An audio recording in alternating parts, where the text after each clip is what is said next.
All right. So in this case, our hypothesis would be if a substance is a mutagen, it will increase the rate at which Salmonella reverts back to synthesizing its own histidine. Okay, so it's going to take the mutant and it's going to revert it back to the wild type. So a certain percent will always back mutate. That's our baseline. But if a greater percent revert back than the baseline, that can indicate mutagenic properties. And this has been used for years as just kind of a rough estimate of whether things can have mutagenic potential. So what I want you to remember looking at this is only in a test tube and it's only using Salmonella. So even though this may be something that we start out looking at to see if something is mutagenic, if we find out it's mutagenic in Salmonella. We're not saying it necessarily reverts to anything else.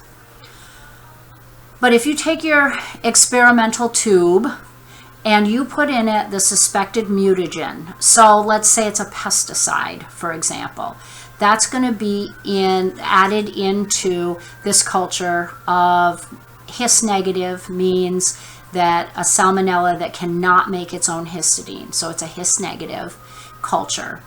And liver extract is added because many mutagenic substances are going to be impacted by the liver. And so they may be changed in the process. So that's one way. Doesn't mean it works as well as probably we'd like it, but we can potentially change this mutagen as it would be in the body. And we add it to our tube, okay? And on this side, we have a control tube where we're just adding the liver extract, because once again, that can impact just plain the His negative Salmonella. So we've got our control tube, and then we've got our experimental tube that has our mutagen. As we look at this is medium that lacks histidine. This should not grow. None of this should grow. So assuming that there are no mutations in either of these, then there should be no growth. All right, there's no histidine provided in the medium, and our organism can't make its own, so it cannot grow.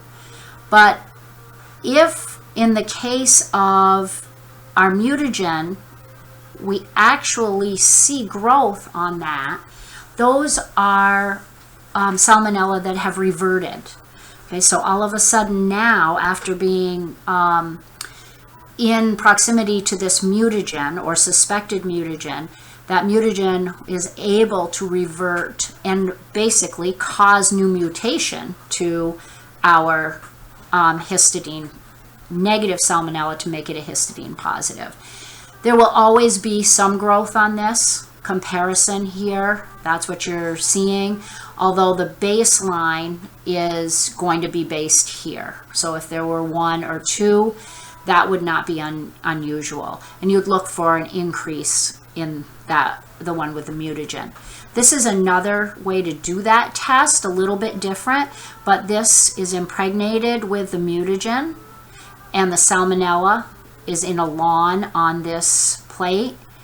And so you can see out here, some of those Salmonella have actually mutated on their own, but closer to the mutagen, where that's in higher concentration, you're seeing an increase in the number of Salmonella that have mutated. All right, and we're going to get into ways that genes can transfer from organism to organism. And there's 3 mechanisms that we're going to talk about. This is called horizontal gene transfer. And horizontal gene transfer means transferring among a generation, not like during binary fission where we go from 1 cell to 2 cells, and we go generationally. So gene transfer is the movement of genetic information between organisms, and DNA recombination is when one bacterium donates DNA to another bacterium. And the result is going to be different from both of the parents. The 3 mechanisms that we're going to talk about are transformation and transduction and conjugation. Transformation is when naked DNA is transferred, versus transduction, duct is to carry, and that's when the bacterial DNA is transferred to another bacteria by a phage or a bacterial virus. And conjugation is through contact, so that DNA is transferred from bacteria to bacteria through that contact. We actually talked about the presence of a pilus before. We've seen a pilus when we talked about structures, and this would be a particular transfer through a pilus, and we call it the conjugation pilus. So let's talk about transformation first. And transformation is going to change the organism's characteristics. It's going to change the DNA within that particular bacteria, because free DNA from the environment has been incorporated into that bacteria. The mechanism was discovered by Griffith, and Griffith is someone who studied pneumococcus or Streptococcus pneumoniae. And in order for this to occur, you've got to have naked DNA. And when I say naked, I mean just the DNA. The other mechanisms that we'll talk about may be a little bit different, but this one is dependent on having DNA in the direct environment of that particular cell. You also must have something called a competent cell. And a competent cell has to have binding proteins that can accept DNA. Now, what we were going to do in class was we were going to actually make our cells competent, meaning we were actually going to induce competence in them to make them want to take up DNA.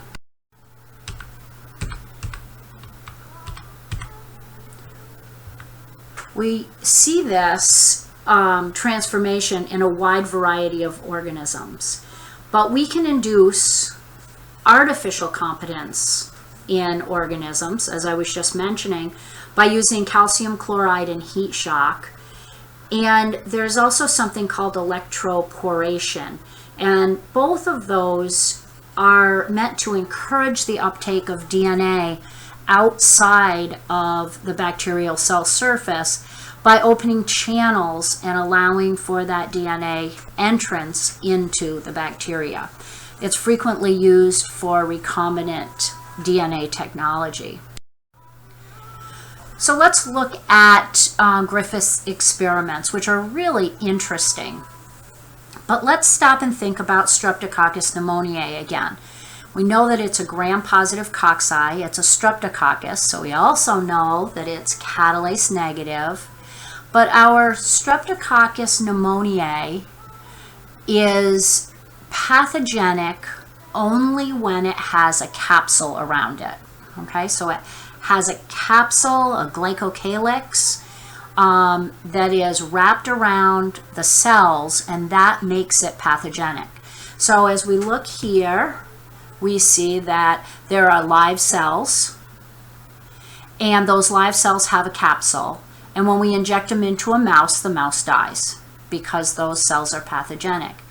But then if we heat treat dead cells of strain S, and strain S is what we're calling smooth, and smooth means has a capsule. So you're looking for this purple, but strain S is smooth or encapsulated. So strain S here, we are heat treating the dead cells, or that's what's given, I'm sorry. We have heat treated the smooth strain, And then we gave those dead cells to the mouse, and the mouse lives. Why? Because those organisms are dead. Okay? So even though they were encapsulated, they're dead. And then we have strain R, and R means rough strain, so it doesn't have a capsule. So we put strain R into our mouse, and our mouse lives. So this is not pathogenic. So the only one that's pathogenic here are these live cells in our S strain, or our encapsulated strain. So Griffith's experiments went something like this. He took a strain R, which should be non-pathogenic, and he took the heat-treated cells of strain S, and we know that those were not able by themselves to kill the mouse. These by themselves were not able to kill the mouse. But when we put a mixture of them in, the mouse dies. And when we look at what we actually can culture from the dead mouse, we see that there are strep cultured, so we know that the animal died from the streptococcus. But then we're also seeing that they are encapsulated. So something happened with this combination of organisms within the mouse that allowed an encapsulated or an S strain to form. So moving on, Griffith looked at in vitro. In vitro means a test tube. This is in vivo, in a living thing. So in vitro transformation. So what he did was took those same heat-treated dead strains or dead cells of our encapsulated form, and he cleaved them with DNA. I don't know what I'm saying. He enzymatically cleaved the DNA and put them in here. So we have DNA fragments from strain S, from this. He put it in with living strain R, our unencapsulated. And what he found then was that some of the cells take up DNA from the environment, and they incorporated it into their chromosomes, which resulted in these transformed cells. So we had rough cells that were able to pick up the DNA for the encapsulated strain, and that when they incorporated that, they could now synthesize the capsule.